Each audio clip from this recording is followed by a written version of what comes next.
What kind of people do you look for? अगर आपकी statement को देखा जाए, I'm sure there are lots and lots of people जो ना सिर्फ ज्वाइन करना चाहते होंगे बल्कि अपनी ऑर्गेनाइजेशंस को भी इतना एफिशिएंट, इतना प्रोडक्टिव बनाने की बात करते हैं। देखिए, एक तो जाहिर है आप फंक्शनल स्किल्स देखते हैं, जिस पर्टिकुलर एरिया के अंदर रिक्रूट कर रहे हैं उसमें रेलेवेंट एजुकेशन बैकग्राउंड है, एंड सो फोर्थ। आप उसकी डिग्रीज भी देखेंगे। एंट्रेंस टेस्ट होता है हमारा, एंट्रेंस टेस्ट में स्कोर आपका क्या है, इंटरव्यू में कैसे गए। बट अगर आप मुझे जाती तौर पे पूछें कि what is that one quality जिसको मैं सबसे ज्यादा देखता हूँ, इट इज पैशन। अगर आपके अंदर पैशन है तो the chances of your being successful and achieving something which nobody else has achieved is dramatically greater. I truly believe passion drives the world. But Asad साहब, again having said that, ये भी बात हमने कई लोगों से हमने सुनी, जितने सक्सेसफुल लोग हैं वो मानते हैं कि आपका जोश, आपका जज्बा, आपकी लगन आपको हर जगह आगे लेके जाती है। लेकिन इसका तो कोई बैरोमीटर है नहीं, इसको नापने के लिए हमने कोई टेस्ट नहीं बनाया। तो आप कैसे अंदाजा लगाते हैं कि कोई शख्स पैशनेट है? वो पता चल जाता है, जिसके अंदर वो जज्बा होता है वो उबल के बाहर आता है। उबल के बाहर। वो आप बैठ के बात करेंगे, अगर आप इंटरव्यू करेंगे तो आपका इंटरव्यू के एंड तक पता चल जाएगा कि किसके अंदर पैशन है या किसके नहीं। इसका एक बहुत जो आसान तरीका है, आप सिर्फ किसी से पूछिए कि उनके ड्रीम्स एंड एस्पिरेशंस क्या हैं। जो पैशनेट इंसान होगा उसकी ड्रीम्स एंड एस्पिरेशन एक्सप्रेस करने का जो जरिया होगा वो हमेशा होगा in how they will contribute towards creating something. सही। जो ऑर्डिनरी मॉर्टल है उसका होगा इन टर्म्स ऑफ उसको क्या मिलेगा। मैं इस मुकाम पे पहुंचूंगा, मैं इतना पैसा कमाऊंगा, मेरे पास ऐसी गाड़ी होगी, मेरा ऐसा घर होगा, मेरी ऐसी बीवियां होंगी। पाकिस्तान में होगी जरूरी।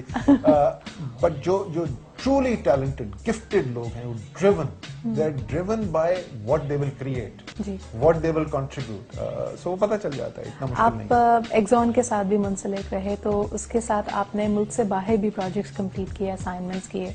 What actually brought you back to the country? क्योंकि जाहिर सी बात, इंसान जब बाहर रहता है तो बहुत सारी सहूलतें भी हैं, बहुत सारी अच्छी चीज़ें भी हैं। बाहर आप थोड़ा डिस्टेंस ज़्यादा होता है तो बुराइयां भी शायद पाकिस्तान की ज़्यादा नज़र आती हैं। So what brought you back? मेरी उस वक्त $1,00,000 आफ्टर टैक्स सैलरी थी। मैं 3,500 सीसी की गाड़ी चलाता था, फोर्ड टॉरस सूप्ड अप थी मेरी। मैं वहां से वापस आया, मैं और अभी आपको स्टोरी सुनाता हूं मैं कैसे वापस आया, खुद जबरदस्ती वापस आया। 12,690 रुपए मेरी तनख्वाह थी व्हेन आई गॉट बैक, और 1000 सीसी की सुजुकी खैबर में चलाता था। And I was infinitely happier in Pakistan than I was in Canada. वापस में ऐसे आया कि मैंने एक दिन अपने बॉस के दफ्तर में गया कनाडा में, डग मिल नाम था उसका, एंड ऐसे डग I am going home, I'm going home. and Doug ने मेरी तरफ देखा, he said do you want me to tell somebody in Pakistan or you? I said don't worry. मैंने शाम को फोन किया, जफर अहमद खान उस वक्त सीनियर वाइस प्रेसिडेंट फाइनेंस होते थे यहाँ पे, बाद में चीफ एग्जीक्यूटिव बने। उनको फोन किया कि Zafar I'm coming home. So there was a pause at the other end. He said that's good to hear. I said I assume somebody will officially communicate. I said no problem. अगले दिन मैं गया, Doug please go and send a fax. I remember हमारा plant manager होता था Steve Griffiths. सो Steve के पास मैं गया खुदाफिज करने के लिए। तो मैं जब मीटिंग करके बाहर निकला था, दरवाजे पे पहुंचा तो उसने मुझे आवाज दी, he said hey Asad, if you ever change the mind just pick up the phone and call. And I said, Steve, this is a call you ain't gonna get. So I was very, very clear where I wanted to be. I love traveling. एक जो बात आपके इस वाक़े से बहुत वाज़ेह हो रही है कि you definitely are not the sort of person who keeps a lot of backups. हमारे यहाँ देखें, हम पढ़ाई भी कर रहे होते हैं और अगर हमें मिसाल के तौर पे स्पोर्ट्स का शौक है, क्रिकेट में इंटरेस्ट है, म्यूजिक में इंटरेस्ट है, तो माँ बाप और सोसाइटी हमें ये कहती है कि भाई बैकअप प्लान में कुछ ना कुछ होना चाहिए, डिग्री कर लो, कोई हुनर सीख लो, ताकि if that does not happen so you will never be able to give 100%।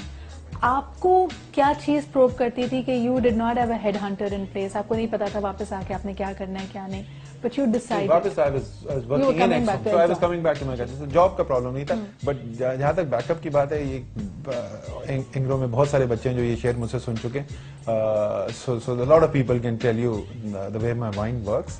और वो शेर बहुत सिंपल है कि जी दुनिया में ठिकाने दो ही तो हैं आजाद मनुष्य इंसानों के, there are only two destination for a freedom loving person. दुनिया में ठिकाने दो ही तो हैं आजाद मनुष्य इंसानों के, या तख्त जगह आजादी की या तख्ता मुकाम आजादी का।